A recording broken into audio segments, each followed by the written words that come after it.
शनिवार को मेडिकल में कार्यरत चतुर्थ श्रेणी के कर्मचारियों की समस्या को लेकर कांग्रेस सफाई कामगार सेल के अध्यक्ष मुकेश चंडालिया के नेतृत्व में और सेल के नागपुर शहर सचिव सुनील जाधव की उपस्थिति में मेडिकल के डीन को निवेदन देकर समस्याओं से अवगत कराया गया।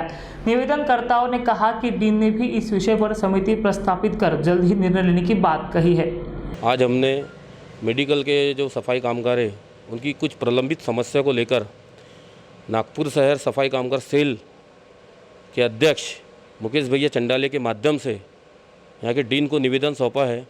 और निवेदन में हमने बताया है कि यहाँ पर पिछले 3 से 4 वर्षों से लाड़ पागे कमेटी की भर्ती नहीं हुई। दूसरा है कि यहाँ अनुकंपा तत्व की लिस्ट अभी 2-4-6 महीना 8 महीना पहले लगी थी, लेकिन उसके बाद में भी यहाँ पर ये समस्या को, सफाई कामगारों की समस्या को यहाँ नज़रअंदाज किया जा रहा है।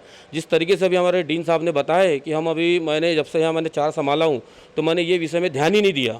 इनका कहना ये है, इनका कहना है कि हम एक कमेटी बैठा लेंगे, कमेटी के बाद हम निर्णय लगाएंगे। ये गलत, ये कहीं ना कहीं सफाई कामगारों के साथ अन्याय अत्याचार है। मुझे एक बात बताइए, आज कोरोना काल के अंदर में हमारे देश के फेको प्रधानमंत्री का कहना था कि जो भी कोरोना योद्धा है उन्हें 50 लाख हम बीमा देंगे, लेकिन 50 लाख तो नहीं, 5 रुपये भी नहीं दिए उनने अभी तक का। ऐसी स्थिति है आज कोरोना काल के समय। इतना मेहनत करने के बाद सफाई कामगारों को न्याय नहीं मिल रहा है, तो ये काफ़ी विचारधीन है। इसके पूर्व भी महाराष्ट्र के स्वास्थ्य मंत्री विजय कदम साहब ने निवेदन दिया, यहाँ बैठक लगी थी, उसके बावजूद भी यहाँ इनका समस्या हल नहीं हुई है।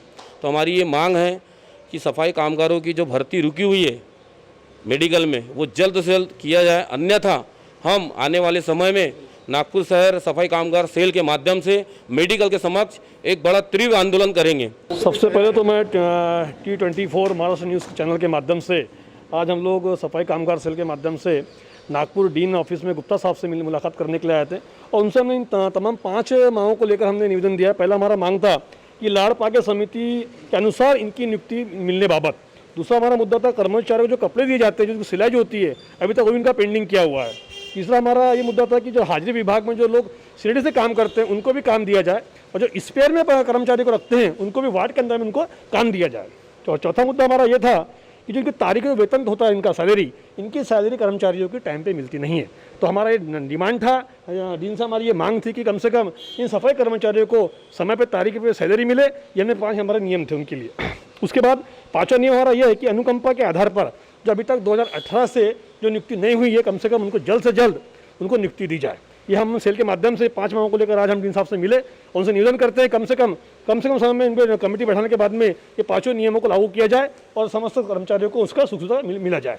उनका कहना यह है कि हम कमेटी बैठाएंगे, कमेटी बैठाने के बाद में वो कमेटी जो उसकी दक्षता कर लेंगी, पूरी उस पर इंक्वायरी करेंगे, उसके बाद में हम सारे नियम इनको लागू करेंगे। उनका ऐसा बोलना है। उस कर्मचारियों की ये समस्या है कि जो लाड़ पागे की जो भर्ती रुकी हुई है, इससे जल्द से जल्द लाड़ पागे की भर्ती ली जाए। और कई लोगों ने निवेदन अर्ज कर चुका है कि 5-5 साल से लोगों के अर्ज पड़े हुए हैं, जिसके ऊपर आज तक प्रशासन ने ध्यान नहीं दी गई है।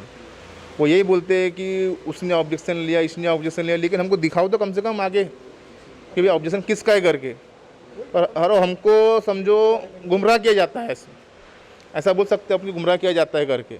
टाइम से होता है, महीनों से नहीं, टाइम से होता है। आगे पीछे तारीख हो जाती है, जैसा भी सर ने बताया कि ग्रांट कभी आती, कभी लेट आती, कभी जल्दी आती। अब सर के हिसाब से जो है वो जैसा उनके पास आएंगी ग्रांट उसे पेमेंट करेंगे। लेकिन हमारा यही कहना है सभी कर्मचारियों भाइयों होगा कि पेमेंट समय पे दिया जाए, कि लोगों की जो किस्त रहती है बैंक की बोलो, इंस्टॉलमेंट में जो भी प्रॉब्लम है कि वो सुलझा सके कम से कम।